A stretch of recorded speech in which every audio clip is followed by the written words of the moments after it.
sehingga kita bisa melaksanakan ibadah puasa dan juga bisa menuntut ilmu. Mudah-mudahan kita semua senantiasa dijadikan oleh Allah sebagai umat yang senantiasa beribadah dan taat kepada Allah Subhanahu wa Ta'ala. Amin. Alhamdulillah ya, pada hari ini kita sudah masuk ke mau 12. Jadi sudah 11 hari ini kita sudah mau masuk ke 12. Tentunya kalian dari yang hari Selasa sudah tahu apa itu puasa, sudah dikasih tahu apa keutamaan dan manfaat hikmah dari puasa, sudah kalian banyak yang tahu dari ustadznya, baik di rumah atau dengar dari ustadz-ustadznya yang ada di luar sana. Nah, agar puasa kita tidak batal atau istilahnya kita berpuasa tidak rugi, maka kita harus bisa menghindari hal-hal. Jadi ada orang yang berpuasa tapi mereka itu merugi. Siapa itu orang yang merugi pada bulan puasa? Walaupun dia berpuasa tapi tetap rugi. Siapa? Jadi Ustadz nanti di sini akan memberitahukan bahwa ada beberapa hal, sebenarnya banyak, cuma nanti Ustadz yang menyampaikan 5. Jadi siapa itu orang yang merugi pada saat bulan puasa? Dan golongan apa saja yang rugi pada saat bulan puasa? Pengen tahu? Apakah kalian pengen puasa tapi tidak dapat pahalanya puasa? Ada yang pengen? Tidak. Makanya kalian dengarkan, nanti kalian renungkan, setelah kalian renungkan, kalian berpikir dan laksanakan. Jadi ada 5 golongan orang yang merugi di bulan Ramadan ini menurut Rasulullah. Yang pertama yaitu orang yang biasa menyambut datangnya bulan puasa. Jadi mereka biasa menyambut bulan puasa, bahkan mereka tidak senang dengan datangnya bulan puasa.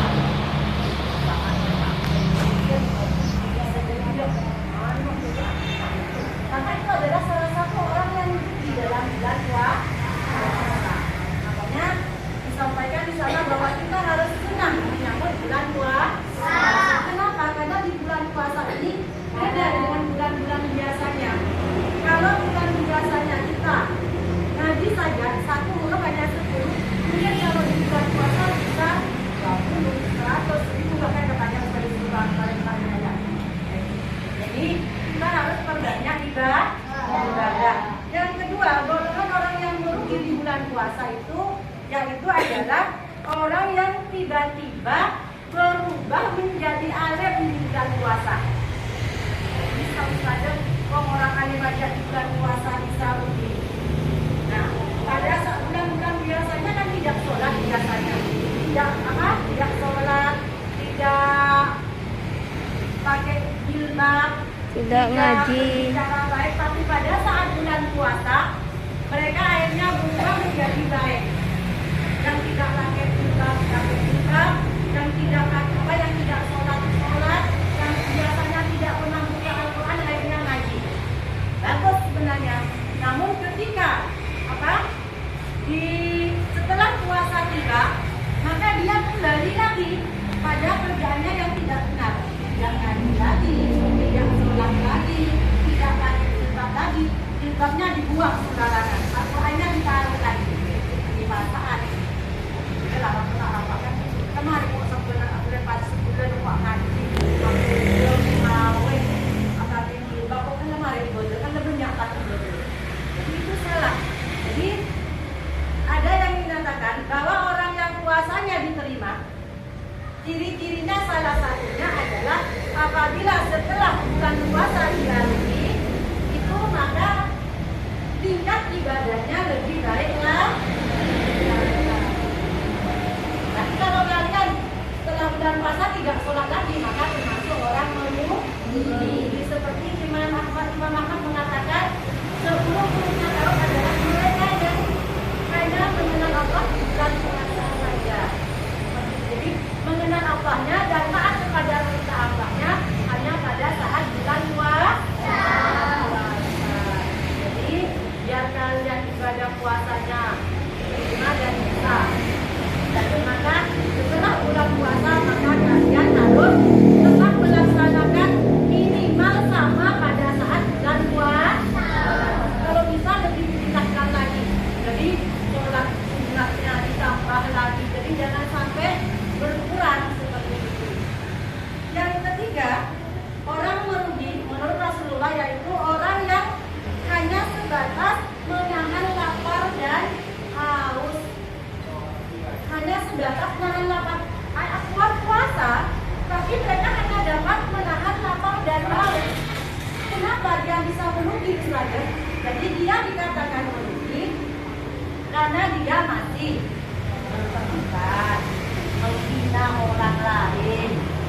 bicara buruk, masih apa ya, ngata-ngatain orang tuanya.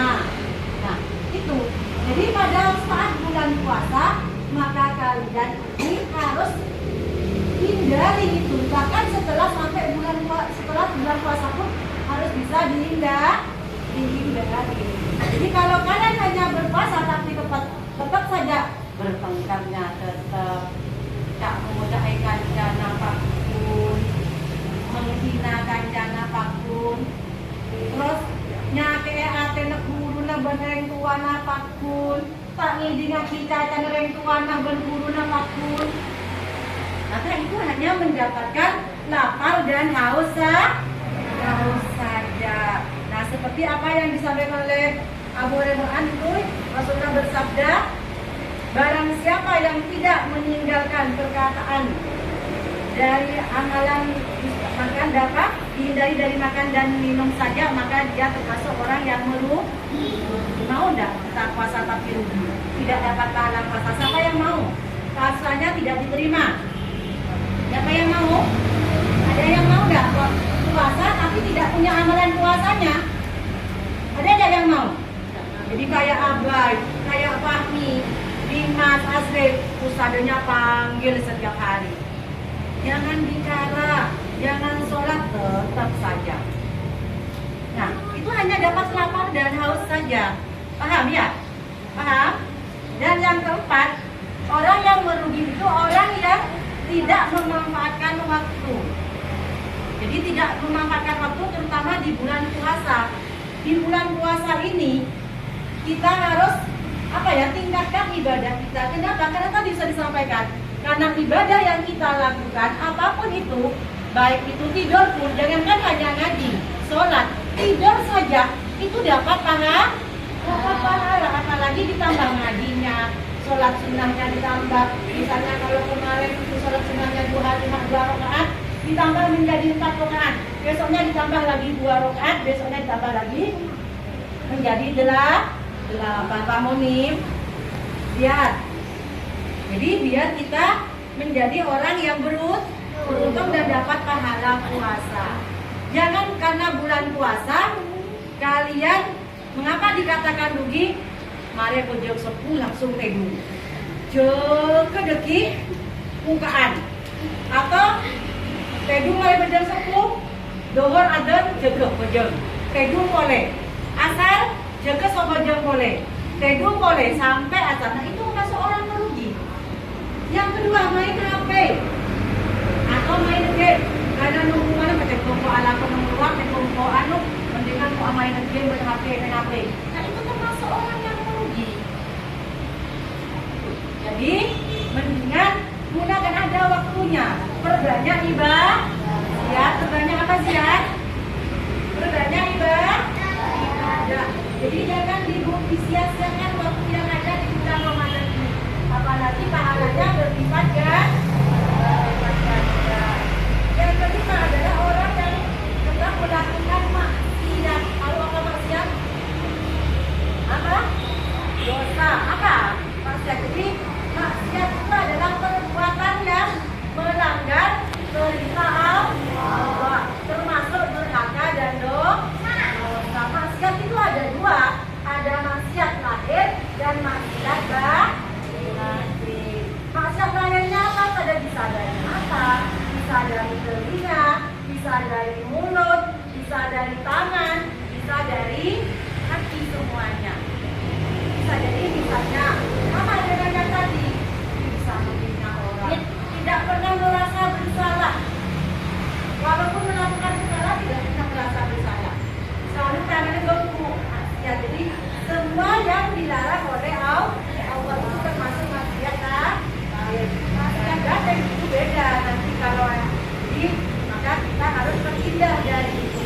Mau nggak kita menjadi orang yang berpuasa tapi rugi? Siapa yang mau? Siapa yang mau? Jadi mau? Atau siap mau? Mau? Kalau nggak mau tapi masih dilakukan.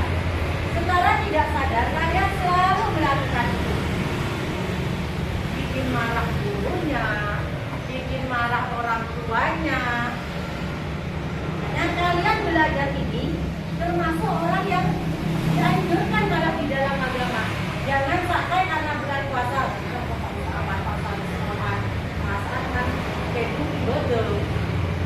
Jangan seperti itu. Maka ke sekolah itu tidaknya apa? Tidaknya apa? Mencari ilmu, menuntut ilmu itu wajib apa aja? Wajib. Ini wajib, maka kita harus bisa laksanakan itu. Nah, yang kemarin itu biasanya mencari ilmu hanya mungkin kalian hanya dapat ilmunya saja, tapi kalau pada saat bulan Ramadan mencari ilmu itu kalian berlipat ganda.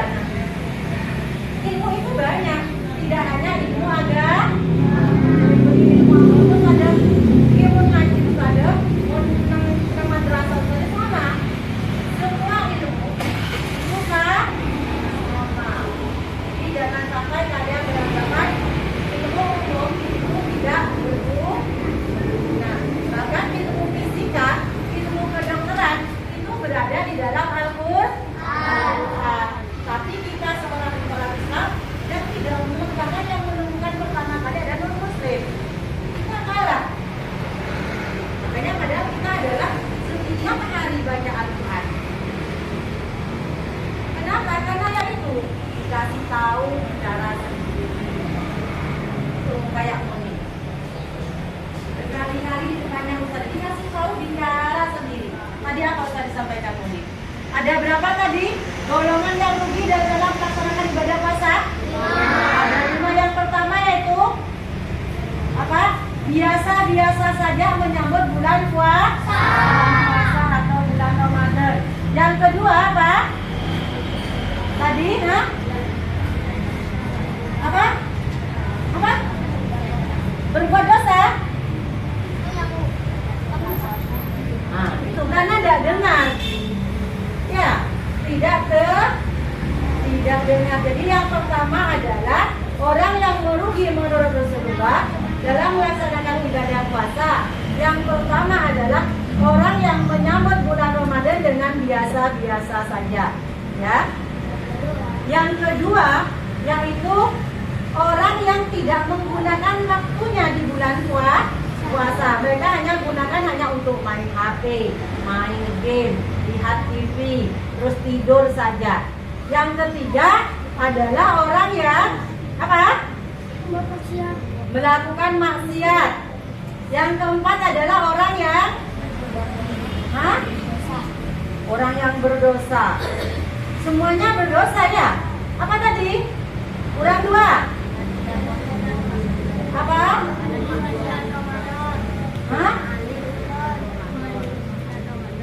Alim hanya saat bulan Ramadan.